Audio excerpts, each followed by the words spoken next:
Guys welcome to UPSC CDS. और इस बार जो सीडीएस का एग्ज़ाम आया है हम बात करने वाले हैं कि कैसा एग्ज़ाम आया, हर पेपर कैसा था, इंग्लिश जीएस मैथ्स तीनों की बात करेंगे और फिर कट ऑफ कितनी जा सकती है उस पर बात करेंगे और बाकी सारी चीज़ें बता दी जाएंगी आप। और आप हंसी मजाक मत समझिए, मैंने पूरे पेपर निकाल के सॉल्व करके देखा है मैथ्स का पेपर, उसके बाद ही कुछ बोलने की फिराक में हूँ मैं। सारे क्वेश्चंस लगभग देख लिया।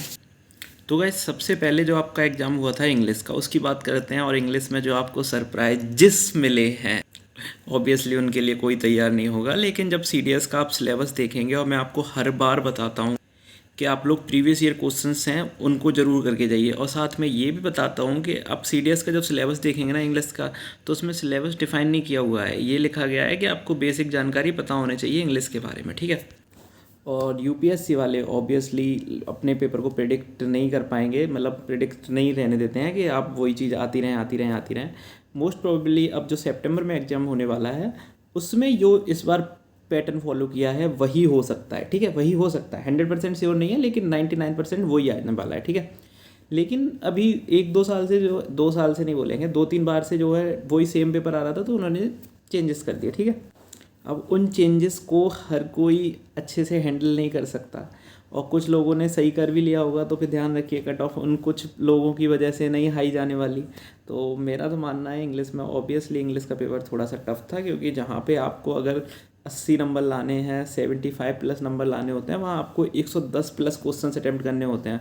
मेरा तो मानना है वहाँ पे 120 में से 3-4 क्वेश्चन ही कोई छोड़ के आता होगा, सारे अटैम्प्ट करते होंगे जिनके इतने नंबर्स आते हैं। इस बार थोड़ा सा बिलो जाएगा इंग्लिश में, देख लेना आप। वैसे इंग्लिश का क्या पूरा सेक्शन कट ऑफ थोड़ी जाता है ना। लेकिन बाकी अगर एग्ज़ाम की बात करी जाए तो फिर ऑब्वियसली S1 to S6 जो आते हैं वो बड़े होते हैं, 2 घंटे में पेपर करने लायक होता है, ऐसी बात नहीं है। इंग्लिश अगर आपकी थोड़ी सी भी ठीक ठाक है तो आप कर लोगे 2 घंटे में। बाकी पैटर्न तो सेम पहले वाला ही फॉलो हुआ है, ठीक है। तो फिर हम कह सकते हैं कि मॉडरेट से हार्ड के बीच में रखेंगे इंग्लिश का एग्ज़ाम, क्योंकि उसमें 25 क्वेश्चंस के आसपास जो हैं आपके टफ़ लेवल के आए हैं। टफ़ नहीं बोलेंगे, न्यू आए हैं, और वो साथ में टफ़ भी हैं, ठीक है, जो आपकी कट ऑफ पे बड़ा इम्पैक्ट डालने वाले हैं, ठीक है। फिर उसके बाद में एग्ज़ाम होगा आपका जीएस का, भाई जीएस, ओके। और मैं जीएस से ज़्यादा सरप्राइज नहीं हुआ, क्योंकि जीएस जो है एज यूजुअल जैसी आती है वैसी आई। इकोनॉमिक्स के क्वेश्चंस थोड़े से बड़े, करंट अगर अफेयर्स अगर आपने ठीक से पढ़ी होगी तो मैं मानता हूँ, मेरे को करंट अफेयर्स के क्वेश्चंस नहीं आ रहे थे, लेकिन वन लाइनर क्वेश्चंस थे जो मैं समझता हूँ कि अगर पढ़ता है कोई बंदा तो वो क्वेश्चंस कर सकता है। करंट अफेयर्स में आप 25 से 30 में मार्क्स अगर ला रहे हैं तो वेरी गुड मार्क्स मैं बोलूँगा, ठीक है। और ये मार्क्स ना आप केवल साइंस के दम पे ला सकते थे, केवल साइंस के दम पे, ठीक है। और जीएस का पेपर आपने यूपीएससी के, मतलब देखिए सीडीएस के प्रीवियस ईयर क्वेश्चंस भी अगर आपने देखे होंगे, जीएस का कौन सा पेपर आपको इजी लगा है कि वहाँ पे जाके आप बोलोगे नहीं टफ आया है, इस बार टफ आया है। हर बार आप अगली बार जाओगे ना जीएस का फिर से टफ आने वाला है। बात ये होती है हमारी प्रिपरेशन में हम कितना ज़्यादा अपने आप को दे रहे हैं वहाँ पे जाके, ठीक है। अगर आपकी उम्मीद ये थी कि जीएस में आपके 50 मार्क्स आ जाते, आपने पढ़ाई ज़्यादा करी है, तो मैं आपको ये भी बताता था कि जीएस को ज़रूरत से ज़्यादा टाइम मत दीजिए, और इतना भी कम टाइम मत दीजिए कि आप कब फेल हो रहे हो जीएस में, ठीक है। बट मैथ्स के बारे में डिस्कस करने से पहले मैं आपको बताना चाहूँगा कि जीएस का पेपर जैसा आता था वैसा ही है, टफ ही आता है और टफ ही है, ठीक है। टफ क्या मतलब, नॉर्मल जितने क्वेश्चन करने होते हैं उतने ही कर पाता है आदमी। देखो मैथ्स का पेपर डिस्कस करने से पहले अब आपको लगभग 1 हफ्ता बीत चुका है, आप एग्जाम देके आए होंगे, आपने लगभग आराम भी बहुत अच्छे से कर लिया होगा, मूड भी ख़राब ऑफ होगा आपका, ठीक है, मतलब हुआ होगा अगर आपका एग्ज़ाम ख़राब होता है। लेकिन अभी वाला जो एग्ज़ाम होने वाला है ना सितंबर में, उसमें ज़्यादा टाइम नहीं बचा है, मई जून जुलाई अगस्त 4 महीने, और इतना टाइम ना आपके प्रिपरेशन में जो रह गया होगा 100%, जहाँ आपने नहीं दे पाया होगा उसको आप कवर कर लीजिए बस। गारंटेड सितंबर का एग्ज़ाम आप निकाल लेंगे अगर 4 महीने जो इस बार आपने दिया है ना, वो आपने अच्छे से 2-3 महीने, 4 महीने, 5 महीने, 6 महीने पढ़ के दिया, ठीक है। मान लीजिए सेकंड थर्ड अटैम्प्ट दिया, थोड़ा सा एफर्ट और कर लीजिए, 100% निकल जाएगा, सच बता रहा हूँ। क्योंकि मेरा मानना है कि पैटर्न चेंज नहीं होने वाला, अब की बार ऐसा ही आएगा, ठीक है। मतलब नॉट डिट्टो सेम, इंग्लिश का बता रहा हूँ, जिस टाइप के क्वेश्चन इस बार आए हैं उसी टाइप के थोड़े से और पढ़ लीजिए, थोड़ी सी प्रैक्टिस ज़्यादा कर लीजिए, ठीक है। और बात करते हैं मैथ्स की। देखो मैथ्स जो है मैं कहूँगा मॉडरेट टू हाई आया है। मैंने लगभग जब से सीजीएल का एग्ज़ाम दिया तब से पढ़ाई नहीं करी है, ये मेरी गलत बात है काफ़ी, मतलब थोड़ी बहुत तो करी है। लेकिन मैंने जब क्वेश्चन सॉल्व करे तो हो रहे थे, पता नहीं क्यों हो रहे थे, कुछ फॉर्मूले मैं भूल भी चुका हूँ जो दोबारा से भी याद करने पड़ेंगे, लेकिन फिर भी क्वेश्चंस हो रहे थे, ठीक है। हाँ, पेपर ऐसा नहीं था कि आप 70-80 क्वेश्चन अटैम्प्ट कर पाएंगे। वो थोड़ा सा मैं मानता हूँ कि बहुत ज़्यादा मुश्किल होगा, क्योंकि लास्ट में जो डायग्राम वाले चित्र थे वो कुछ ईजी थे, कुछ मेरे को लग रहा था कि लेवल से बाहर है, ठीक है। या फिर ये कि इसका ये कि मेरी प्रिपरेशन उतनी ज़्यादा अभी नहीं है इसलिए, लेकिन अगर आपने जियोमेट्री अच्छी से पढ़ी है तो ये क्वेश्चन आप कर सकते हो, ठीक है। जियोमेट्री और ऑब्वियसली मेंसुरेशन उन सब कई पार्ट आया है, एरिया वगैरह ने का पूछा है आपसे। मैथ्स जब आपको करना होता है तो मैं हमेशा बोलता हूँ कि एडवांस मैथ को ही शुरू करिए और वहीं से स्टार्ट कर दीजिए। Number system, geometry, trigonometry, mensuration, algebra, ये करेंगे ना आपका पेपर सही हो जाएगा। और हर बार वही होता है और इस बार भी वही होता हुआ आया है। अच्छा, रेशियो एंड प्रोपोर्शन, इस टॉपिक को भी मैं कहूँगा कि आप करके जाया करिए, क्योंकि ये टॉपिक ना मुश्किल से आप मैंने 2 क्लास करा रखी हैं एक्चुअली रेशियो और प्रोपोर्शन की। आप यूट्यूब चैनल पे अगर आप देखेंगे तो उनसे भी आपको पता चल जाएगा कि ये जो क्वेश्चन आए हैं वो उससे भी सॉल्व हो सकते हैं। अच्छा, मैं मानना चाहूँगा कि इस पेपर में आप 50 से 55 मार्क्स ला सकते थे, मेरा ये कहना है पर्सनली। अगर आपने 5 टॉपिक तैयार कर रखे हैं, अर्थमेटिक आपने पकड़ रखी है, 5 ये सारा टॉपिक अगर आपने कर रखा है ना, तो आप 50 to 55 मार्क्स ला सकते थे, ठीक है। देखो, तो कट ऑफ की बात कर लो तो 55 और 60 इंग्लिश में, आई नो टफ है लेकिन आपको इतना लाना पड़ेगा। 115 और 30 मार्क्स लगभग जीएस में, ठीक है। 115 एंड 30 145 मार्क्स हो गए, जो आपकी एएफए की कट ऑफ के लिए मैं समझता हूँ इस बार इससे ज़्यादा नहीं जानी चाहिए, ठीक है। आईएमए की कट ऑफ जो है और कम जाने वाली है, लेकिन उतनी भी ज़्यादा कम नहीं कि जितनी आप सोच रहे हो। मैं नहीं समझता कि 120 से नीचे जाएगी किसी भी हालत में। मेरा मानना है कि 125 to 130 के बीच में ही जानी चाहिए आईएमए की कट ऑफ, उससे कम नहीं जाएगी। और कट ऑफ के बारे में तो हमें पता भी नहीं चलेगा, आप लोग ने आंसर की जो निकाल रखी है वही हमें पता चलेगी। डायरेक्ट आप पास हैं या फेल हैं, केवल आपका नाम आ जाएगा रोल नंबर में रिजल्ट जब आएगा। आईएनए की भी लगभग सेम ही रहेगी 130 के आसपास। और ओटीए की बात करें तो मैं ओटीए का ज़्यादा प्रिडिक्ट नहीं करना चाह रहा, फिर भी मेरा मानना है बिलो 95 होनी चाहिए, उससे ज़्यादा नहीं जानी चाहिए। ये मेरा पर्सनल गैस है, 95 से नीचे जो है ओटीए का जाने चाहिए।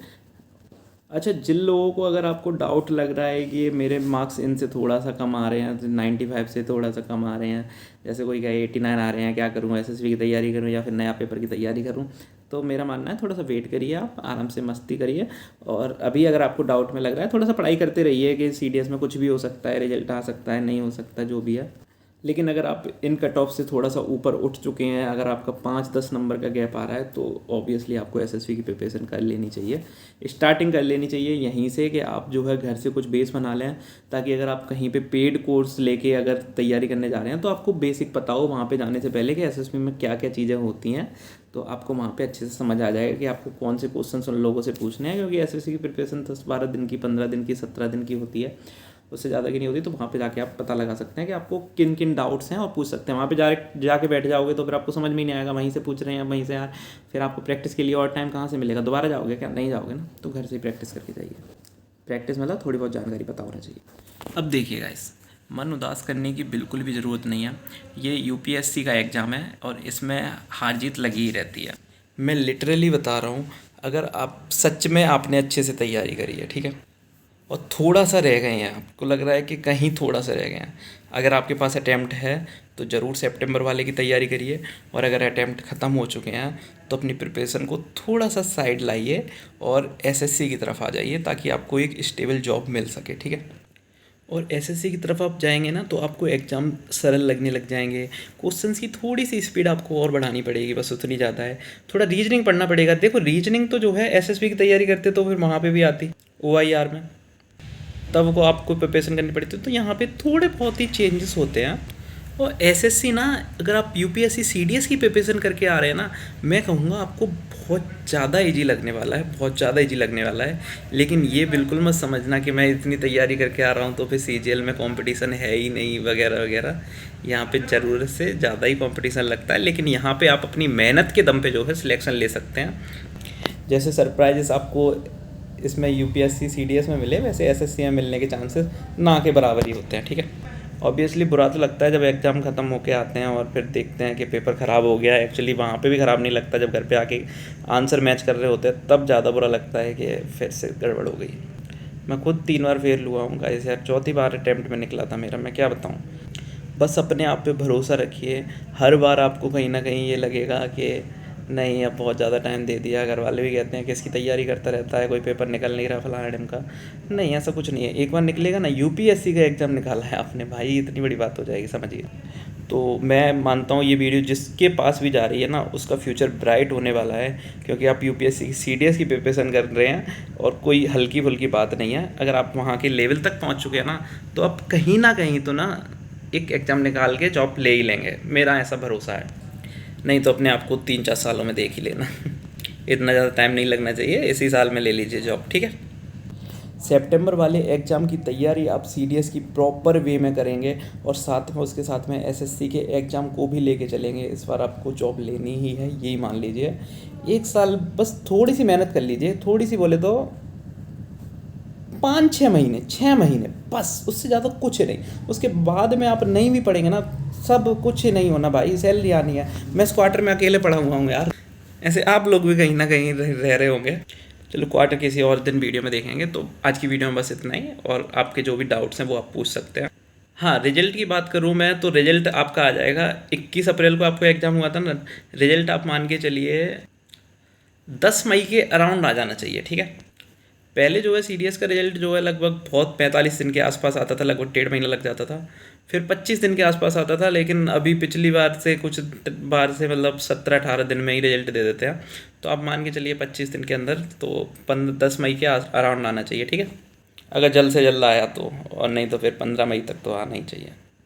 चलिए पढ़ाई स्टार्ट करते रहिए, और नेक्स्ट वीडियो आती रहेंगी आपके लिए। चैनल को सब्सक्राइब नहीं किया तो आप सब्सक्राइब भी कर सकते हैं। हम CDS 2024 की बात करते रहेंगे। जय हिंद, जय भारत, बाय।